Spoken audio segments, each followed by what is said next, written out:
I'd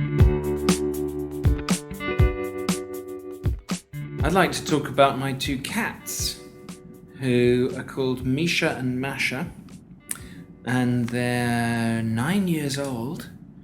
And because I work for the British Council and have worked in lots of different parts of the world, they're quite international cats. So they were born in St. Petersburg, Russia, around the dawn of the millennium, in the middle of the winter.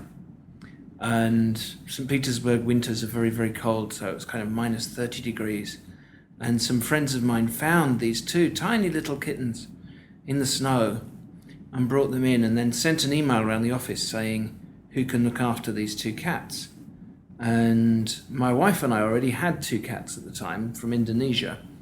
And we thought, have we got room? Can we adopt these two new cats? And then when we saw them, they were just so cute that we couldn't say no. So we brought them home.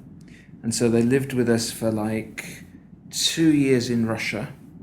And then we moved back to the UK, and they had to stay in France for 6 months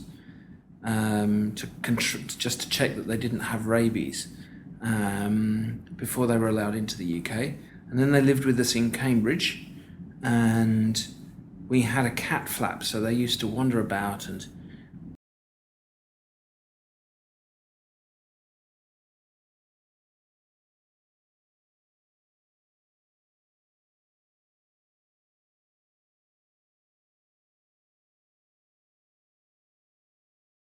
when it came to leave the UK, we discovered that they'd in fact had about 5 or 6 different homes and had made friends with all kinds of people along the street and used to go and get fed and get stroked and cuddled by all of our neighbours.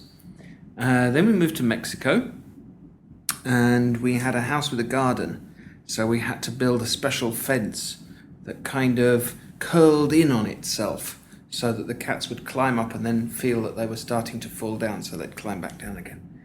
And then we moved to Guangzhou this time last year. So now they're flat cats. They've not been squashed.